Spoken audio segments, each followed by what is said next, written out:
마음과 성을 하나님께 들라라는 제목으로 말씀 나누겠습니다.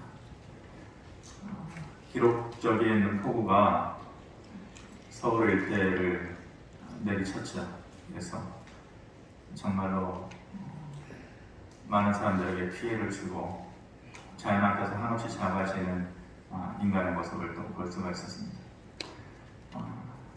제가 그 당일날에 그 침수 지역인 강남 일대로 갈 일이 있었어요. 그런데 시간이 좀 남았는데 사모가 너무 답답하니까 바람 좀 잠깐 쐬주면 안 되겠냐고 부탁을 하더라고요. 그래서 계산을 해보니까 갔다 오더라도 갈 수는 있겠다. 그래서 잠깐 나갔다가 돌아오는데 차가 엄청 막히는 거예요. 차도 너무 막히고 그 수산시장 쪽으로 이렇게 빠져나오는 길은 늘 다니는 길인데 그 길을 놓쳐버린 거예요. 또.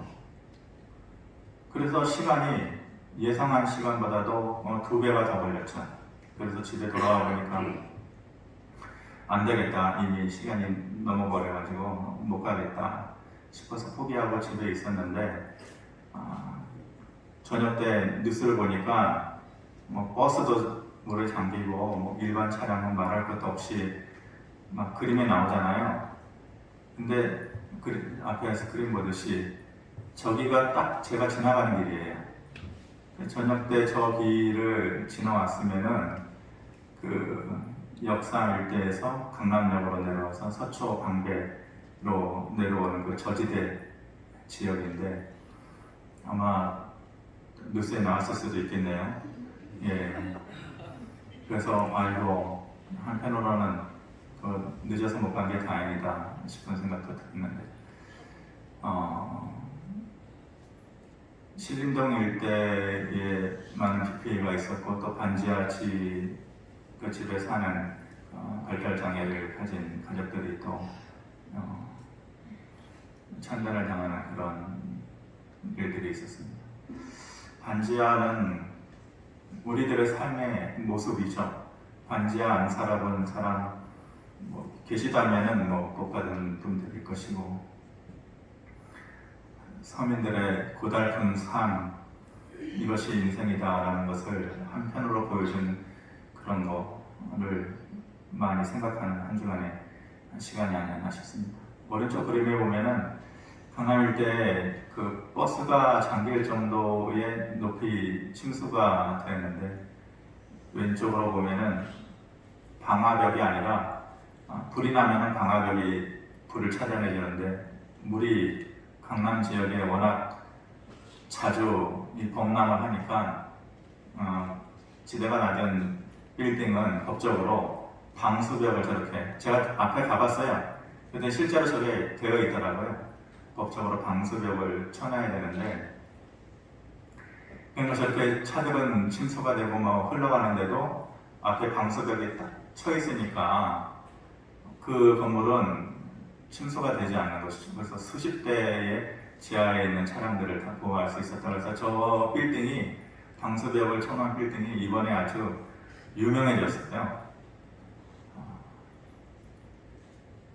주중에 그 노예 목사님들 회의가 있어서 그 자리에 갔더니 한 장로님께서 비가 너무 많이 와요. 교회 걱정이 돼서 부랴부랴 쫓아갔더니 저에게도 제일 심했던 것 같아요. 제가 있은 이후로 여기저기 물이 떨어지고 papet스가 펴놓고 안 그럴 수가 없었죠.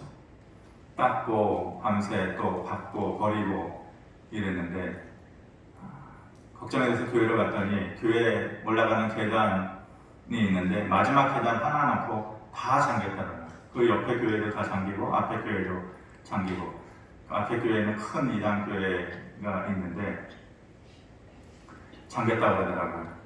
잘 됐다 속으로. 예. 그러면서 그 장로님 하시는 말씀이 이 자연 앞에서 사람이 참 무기력하구나. 그런데 저렇게 방수벽을 쳐놨는데 여러분 한 2시간만 그렇게 비가 내렸으면 아무 소용. 만약 하루 비가 더 내렸다면 어땠을까요? 제 생각에는 하루까지는 아니어도 한 2시간만 그렇게 비가 쏟아졌어도 저거는 무용지물이에요. 아무것도 아니에요. 사람이 한다라고 하는 게 참 연약한 것이구나. 그리고 그 뒤에서 그것을 움직이시는 분의 위대함이 더 크구나. 이거는 제 얘기가 아니라 그 장로님이 찰랑찰랑 교회가 넘쳐나는 거기서 모래주머니를 올려놓으면서 그것을 생각했다는 거죠. 하나님의 크심이 세상 느껴지더라, 이런 말씀을 하더라고요. 본문 말씀은 예레미야 애가인데, 애가는 예레미야가 쓴 말 그대로 슬픈 노래, 아픔의 노래, 눈물의 노래를 말하는 거죠. 바벨론에 의해서 예루살렘이 폐허가 됐어요. 그런 남유다가 완전히 멸망하게 되었죠. 그 모습을 보면서 무엇이 우리를 이렇게 만들었느냐, 그리고 우리가 잘못한 것이 무엇이다냐, 그리고 하나님 앞에서 우리가 어떤 자라는 것을 다시 한번 깨달아야 되는, 지금 우리는 누구를 기억해야 되느냐, 그러한 것에 대해서 예레미야가 하고 싶은 말이 있었던 거예요. 그들에게 닥친 상황을 보면서 말해주고 싶은 거예요. 뭘 말해주고 싶으냐? 거기에는 하나님의 계획이 있고 하나님의 뜻이 있다. 우리도 마찬가지죠. 우리에게 닥친 상황들, 그리고 사회적인 현상 뒤에는 하나님의 손길과 하나님의 계획이 없는 것이 없어요. 때로는 하나님께서 침묵하실 때도 있지만, 그렇다고 그 침묵 뒤에 하나님의 계획이 없는 게 아니에요. 하나님의 뜻이 없는 것이 아닌 것이죠. 예레미야가 그 자기 백성들이 겪고 있는 그 어려운 현실을 보면서 말해주고 싶은 거예요. 뭘 말해주고 싶어요? 이 속에는 하나님의 뜻이 있는 것이다. 그러니까 이제 우리가 그 음성을 들어야 된다라고 얘기해주고 싶은 것이에요. 세계 곳곳에 참 기이한 일들이 많이 생기고 어려운 일들이 많이 생기는 요즘이에요. 전쟁이 있고 기근이 있고 또 전염병이 있고, 전염병을 통해서 2년 넘게 우리가 전 세계적으로 어려움을 겪고 있지 않습니까? 이상한 기후현상, 한쪽에서는 덥다고 못 살겠다고 하고, 한쪽에서는 눈이 녹아내리고, 한쪽에서는 그것 때문에 물이 범람하고 홍수가 나고, 그런 수많은 일들을 매일매일 겪고 있는 지구촌, 우리가 사는 삶의 터전이에요. 예레미야가 남유다의 멸망을 보고서 절망만 하지 말고 그 속에 하나님의 뜻을 발견하고 깨닫는 자들에게는 여전히 구원의 소망이 있다는 것을 말해주고 싶었던 것 같이 끝이 아니다. 그 안에 하나님의 계획이 있고 하나님의 뜻이 있으니까 그 하나님의 계획을 깨닫는 자들이 되고 기다리는 자들이 되라. 그것을 말해주고 싶어서 애가를 쓴 거예요. 그 예레미야의 마음이 조금이라도 느껴지고 그 일을 해야겠다라는 마음에 이 애가 말씀을 준비하고서 여러분들한테 전합니다. 예레미야 3장은 3개의 이야기로 나누어져 있어요. 첫 번째는 하나님의 진노예요. 그리고 마지막은 다시 찾게 된 소망이에요. 그런데 그 가운데가 뭐냐? 백성들의 회개예요. 이것은 전체의 성경 구조하고도 똑같아요.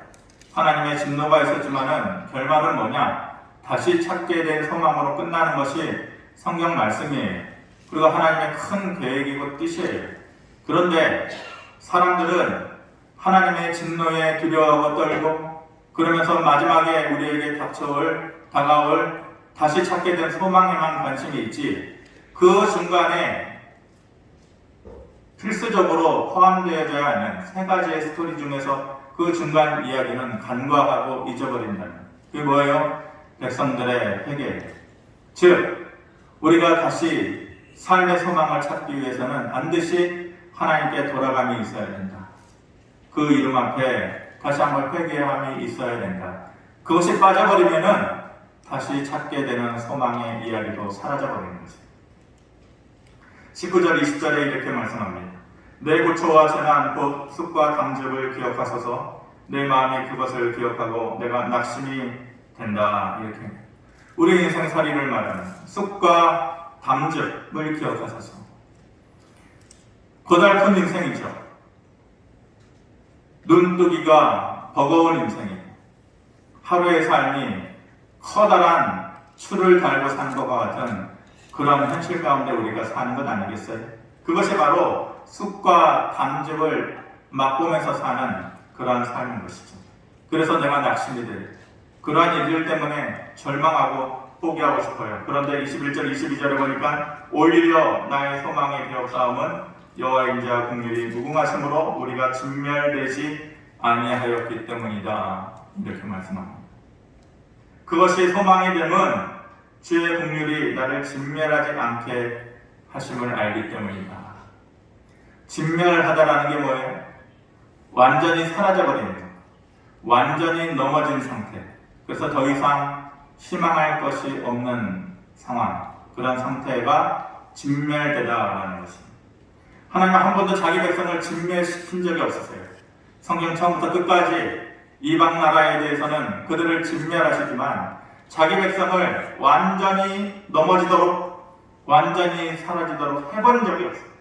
늘 기회를 주시고 남은 자, 그 소수의 남은 자를 남겨두셨어요. 그리고 작은 불씨와도 같은 그 작은 것을 하나님께서 거기에다가 다시 희망을 불어넣으셔서 새 힘을 주셔서 다시 크게 하신 것이죠. 그러므로 우리의 삶 가운데에서 진멸되지 않는 게 중요해요. 그러면 희망이 있어요. 진멸되지 않고 호흡하고 있으면, 그리고 그 백성들을 다시 기억해 주실 하나님을 붙잡고 있으면은 하나님께서는 언젠가는 처음에 손 내밀어 주셨던 그 손을 다시 우리에게 허락해 주시겠다고 약속하신 것 아니겠습니까? 포기하지 않고 그 손을 붙잡는 자들에게는 새 힘을 주시고 소망을 주신다는 것을 우리가 기억해야 될 것입니다. 그리고 그런 절망의 자리에 있는 너희가 해야 될 일이 있다. 진멸시키지 않는 하나님 앞에 나아갈 때에 너희가 해야 될 것이 있다. 그것이 뭐냐? 오늘 말씀과도 같은 41절 같이 한번 읽어보겠습니다. 시작. 우리의 마음과 손을 아울러 하늘에 계신 하나님께 들자. 다시 한번 읽어봅시다. 시작. 우리의 마음과 손을 아울러 하늘에 계신 하나님께 들자. 마음과 손을 하나님께 들자. 우리가 손을 든다라는 거, 누구를 향해서 손을 든다라는 거. TV에 보니까 북한의 김정은이 고열에 시달린다 그러니까 그 백성들이 눈물을 훔치고 가슴을 치고 애통하는 모습이 있던데, 그 모습을 보여주던데 약간은 과장되어 있겠죠. 정말로 그런 사람들이 있는지는 모르겠지만은 누구를 향하여서 깃발을 흔들고 또 두 손을 높이 들고 손을 든다라는 것은 뭐예요? 나 여기 있어요. 나 여기 있으니까 나 봐주세요. 그 마음의 표현이죠. 나 봐주세요. 그리고 내 모든 것을 당신 앞에 내려놓으니까, 내 것을 당신 앞에 맡기니까 나를 좀 봐주세요. 나를 좀 도와주세요. 그런 마음으로 두 손을 드는 것 아니겠어요? 예레미야는 왜 그러자고 하는 거예요? 왜 우리가 하나님 앞에 나아갈 때에 우리의 마음과 손을 하나님께 들자, 그렇게 말하는 이유가 뭐예요? 첫 번째는 긍휼이 사라지지 않게 하기 위해서, 우리의 삶에서 긍휼이 사라짐을 피하게 하기 위해서, 그래서 우리가 손을 들어야 된다, 그렇게 말씀하고 있어요. 43절에 진노로 자신을 가리시고 우리를 추격하시며 죽이시고 긍휼을 베풀지 아니하셨다, 이렇게 말씀하십니다. 우리가 성도로서 신앙생활할 때에 가장 힘겨운 것은 어려움을 겪는 거, 세상 사람들도 똑같아요. 질병에 걸리는 거, 물질적인 어려움을 겪는 거. 그런데 일반적으로 다 겪는 것이지만은 성도로서 제일 힘든 것은 제 생각에 하나님의 침묵인 것 같아요. 하나님의 침묵. 그래서 하나님께서 내 백성인데 긍휼을 베풀어 주시지 않는 것이, 미움보다도 더 답답하고 힘든 것이 무관심이고 무반응이 하나님께서 침묵하신다라는 것, 긍휼을 베풀어 주시지 않는다라는 것은 성도로서 삶을 살아갈 때 가장 힘든 것이에요. 이스라엘 전체 역사는 하나님의 긍휼과 사랑의 역사예요. 처음에도 그것으로 시작했고 끝까지 그것으로 되어지는 것이에요. 애굽에서 자기 백성들을 이끌어내실 때의 마음이 하나님의 긍휼이었어요. 불쌍히 여기시는, 긍휼이 뭐예요? 불쌍히 여기고 휼은 뭐예요? 구휼하다, 구휼할 훌자잖아요. 그러니까 불쌍히 여기셔서 구휼하다, 도우시는 거예요. 그러니까 처음부터 모든 성경의 장면은 하나님의 긍휼과 사랑의 역사와 그 흔적이에요. 애굽에서 빼내올 때에도 하나님의 긍휼이 있었기 때문에, 가나안 땅에 들어가기 전에 40년 광야 생활할 때에 하나님의 긍휼이 없었으면 그들은 거기서 다 말라 죽는 거예요. 가나안 땅에 들어가서 비로소 약속의 땅에서 제대로 삶을 살아가나 싶었는데 하나님을 등지고 배가 부르니까, 창고가 늘어나니까 하나님을 등지고 배반해요. 그러면 하나님의 긍휼과 사랑은 사라져야 되는 거죠. 없어져야 되는 건데도 사라지지 않았어요. 그리고 그것이 신약 시대로 오면서 끝까지 하나님의 포기하지 않는 마음으로 예수 그리스도의 십자가 사건을 통하여서 하나님의 긍휼과 사랑은 끝까지 이어지는 거예요. 성경의 전체 역사가 하나님의 긍휼과 사랑의 흔적이에요. 하나님께서 우리를 먼저 사랑해 주셨어.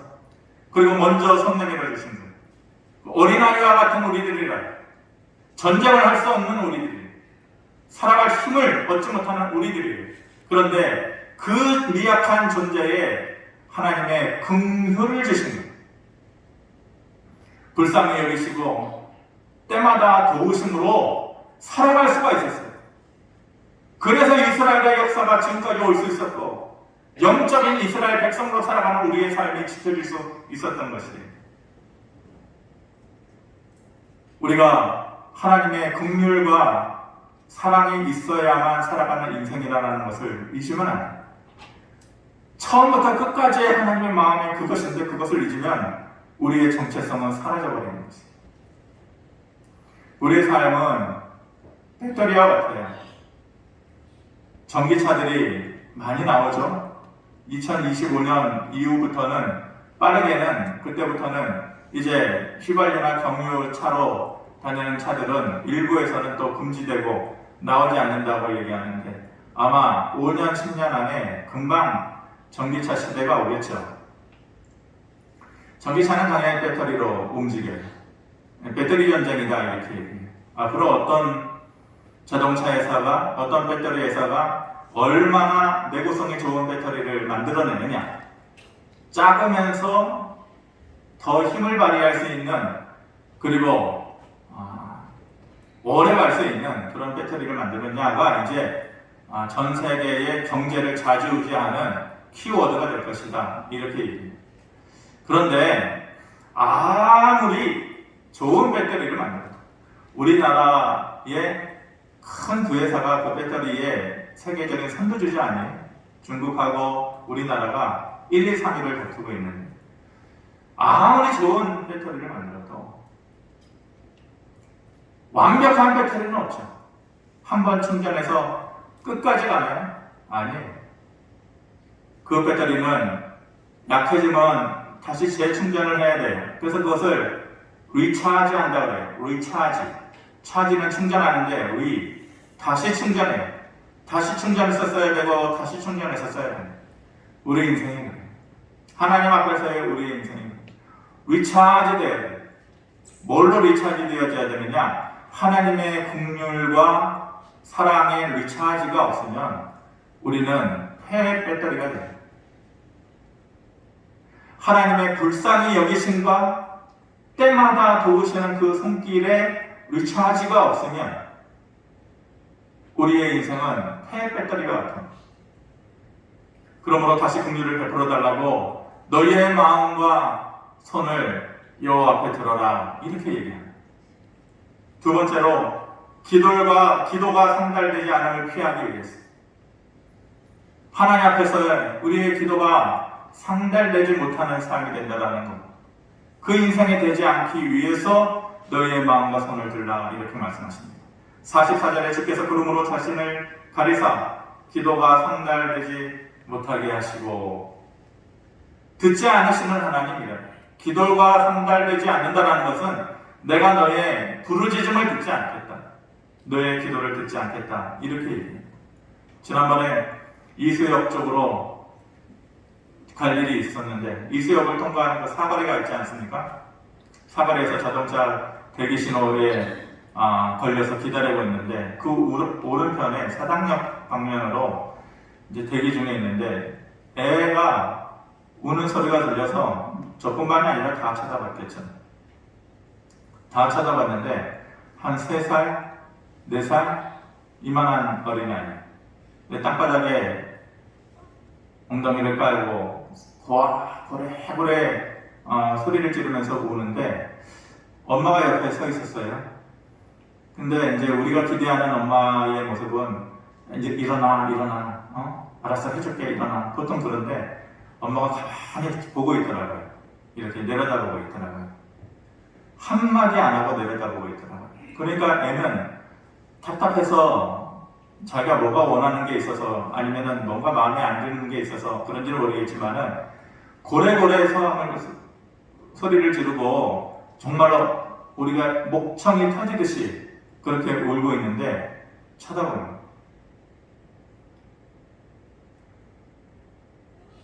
신호를 받고 지나오는데 그 모습이 계속 잔상으로 남는 거예요. 그 애가 불쌍해서가 아니라 우리의 모습이, 하나님 앞에서의 우리의 모습이 목청이 터지라고 부르짖는데 하나님께서 듣지 않아 주시면 어떠나? 만약 우리의 모습이 저런 모습이었다면 되면 어떠나? 얼마나 우리의 마음이 답답할까? 우리가 무엇을 구해도 응답하지 않는 하나님이 되신다면 우리의 삶이 얼마나 힘들고 그리고 메마른 삶이 될 것인가. 요즘 들어서 그 치유 집회, 과거에 한때 유행이었던 치유 집회가 무슨 이름으로 새롭게 유행을 하고 있는데, 궁금하니까 영상들을 자꾸 들어가서 찾아봐요. 근데 치유 집회에 보면은 사람들이 물론 당연히 갈급한 마음으로 오겠죠. 갈급한 마음으로 와가지고 찬송을 하고 기도를 하는데, 두 손을 들고 기본적으로 두 손을 들고 찬양도 하고 기도하는데 몸을 너무 사시나무 떨듯이 떨고, 그리고 그 자리에서 몸을 계속해서 뛰면서, 만약 믿는 사람들이 봤을 때의 치유 집회라는 예배 형식이라는 것을 모르고 믿지 않는 사람들이 그 모습을 본다면 뭐라고 얘기할까? 예전에 한번 고등학교 때에 제 친구가 교회 열심히 다니는 저한테 왜 교회 사람들은 교회만 가면 우냐? 물어보더라고요. 왜 교회만 가면 그렇게 우냐? 수련회하고 무슨 집회한다 그러면 왜 이렇게 떠냐? 왜 이렇게 떨고 우냐? 이제 좀 심한 표현도 했어요. 근데 우리가 그 말을 하기에는 좀 부끄러우니까, 뭐 부끄러울 것 같지는 없고, 왜 미친 사람들 같이 그러냐? 왜 교회 사람들은 그러냐? 이러는 거예요. 근데 저 역시 그게 좀 잘 안 맞아요, 성격상. 간절함과 제가 생각하는 예수님 시대에 예수님께서 보여주셨던 모습은 그게 아닐 것 같다는 생각이에요. 내가 만약 그 시대로 간다면은 그랬을까? 예수님께서 병자들을 고치실 때에 눈을 뒤집으시면서 몸을 부르르 떠시면서 그렇게 고치셨을까? 저는 그게 이해가 안 되는 거예요. 분명히 그렇게 안 하셨을 것 같아요. 하나님의 말씀으로, 그 말씀의 권위로 그렇게 고치셨을 것 같은데, 왜 시대가 지나면서 우리는 병을 고쳐달라고 기도에 응답해달라고 몸을 사시나무 떨듯이 떨어야 되나? 마치 우상을 섬기는 사람들처럼. 익숙하지가 않아요, 그런 모습이. 그럼에도 불구하고 두 손을 들어서 춤을 추면서 하나님의 이름을 부르고 나아가는 거 해보고 싶은 거예요. 너희의 마음과 손을 여호와 앞에 들어라 그러는데 해보고 싶은 거예요. 그래서 저는 춤을 못 춰요. 여러분들 보시다시피 춤을 출 만한 몸매가 못 돼요. 춤도 못 추고 두 손을 들고 사시나무 떨듯이 떠는 것도 어색해하고, 그래서 제 방에 몰래 들어가가지고 방문을 살짝 잠그고 춤을 췄어요. 그리고 두 손을 들고 너무 어색하고 몸이 간지럽고 벌레가 기어다니는 것 같고 그럴 것 같았는데 눈물이 나더라고요. 하나님 앞에 그 공간 안에 하나님과 나만 있는데 하나님 나를 좀 봐주세요. 그래서 두 손을 든다라는 것은 그 마음이잖아요. 하나님, 수많은 사람들 간에 두 손을 들고 있는 저를 좀 봐주세요. 그것도 모자라서 제가 춤을 출 테니까 나를 좀 봐주세요. 내 기도에, 내 말소리에 귀를 기울여 주세요. 그래서 여러분들도 춤 못 추시잖아요. 한번 해보세요. 방문에 조용히 혼자 있을 때에 만약 오늘의 제 설교가 언제라도 기억이 난다면 그래 한번 내가 미쳐보자. 방문을 살짝 잠그고 내가 아는 찬양 한 곡을 부르면서 두 손을 들어보세요. 그리고 마음을 하나님께 드린다고 하면서 춤을 춰보세요. 그러면은 또 다른 하나님의 손길이 느껴지실 거예요. 너희의 기도가 상달되지 않는 것을 피하기 위해서 너희의 마음과 두 손을 들어라. 이렇게 말씀하고 마지막 세 번째로 쓰레기 같은 인생됨을 피하기 위해서 너희 손을 들어라. 45절 말씀 같이 한번 보면 시작. 우리를 온 나라 가운데서 쓰레기와 폐물로 삼으셨으므로 우리의 모든 원수들이 우리를 향하여 그들의 입을 크게 벌렸나이다. 쓰레기가 되겠다. 우리 인생이 쓰레기가 아니고 원수들 앞에서 쓰레기와 같은 존재, 뭐냐? 부끄러운 존재가 되고 낮아진 존재가 되고 원수들이 우리를 얕잡아 보는 존재가 되어지는 것, 그것과 같이 우리가 쓰레기와 폐물이 되는 것과 같다라는 것이 그것을 얘기하는 것이. 작아지고 낮아지는 거 좋아하는 사람이 누가 있어? 원수 앞에 부끄러워지는 거. 우리는 살면서 이런 마음을 공통적으로 다 가지죠. 나를 기대하는 사람 앞에서 당당해지기를 원하는 거죠. 어떤 식으로든 나를 봐주는 사람, 나를 기대하는 사람 앞에서 당당해지기를 원하는 거예요. 보여주기를 원하는 거예요. 그리고 또 누구 앞에서 나를 미워하는 원수와 같은 자들 앞에서도 당당해지고 또 뭔가를 보여주기를 원하는 거예요. 근데 그게 마음대로 돼요? 쉽지가 않아. 오히려 우리의 인생에 살면서 힘이 빠지고 내가 정작 보여주고 싶은 사람 앞에서는 부끄러운 삶이 되고 나를 미워하고 원수와 같은 자 앞에서는 힘이 빠진 인생이 되는 게 현실적인 우리의 모습 아니에요. 그러므로 너희의 삶이 원수 앞에서 쓰레기와 폐물과 같은 삶이 되지 않고 당당하게 너의 모습을 보여주기를 원하는 그 사람 앞에서 그런 모습으로 되기 위해서 하나님 앞에서 너의 손을 들고 너의 마음을 들라. 이렇게 얘기합니다. 말씀을 마치겠습니다. 작아지는 것 한순간이에요. 사라지는 것도 한순간이에요. 내 인생의 날이 여전히 많이 남았다. 그렇게 생각지 마세요. 그건 착각이에요. 나에게 여전히 사랑할 날이 많다. 그리고 내가 앉아있는 이 위치와 이 자리가 여전히 내 것이다. 그렇게 생각하지 마세요. 그 착각이에요. 내일이면 또 누가 돌아가셨다. 내일이면 그 자리에서 누가 사라졌다. 그게 우리 인생의 모습이에요. 하나님 한순간에 우리를 낮아지게 하시기도 하시고 높아지게도 하시는 분이라는 것을 우리가 반드시 기억해야 되는 것이에요. 역대하 26장 15절에 우리가 새벽 예배 때 얼마 전에 본 말씀인데 그의 이름이 멀리 퍼짐은 기이한 도우심을 얻어 강성하여 집니더라. 우시아 왕 얘기거든요. 우시아 왕이 인생에 실수가 있고 잘못이 있었었는데 한때에 그가 여호와를 의지하면서 살 동안이 있었어요. 그때에 그의 이름이 멀리 퍼지게 해주셨는데 그 원동력이 뭐냐? 기이한 도우심을 얻어서. 기이하다라는 게 뭐예요? 기이한 도우심을 얻어서 내가 생각한 것 이상이래. 내가 기대한 것 이상이래. 내가 경험하고 살았던 것 이상이라는 것이에요. 포기하고 싶은 상황 가운데에서 기이한 도우심이 있으면은 포기하지 않고 살아갈 수 있게 되는 거예요. 저는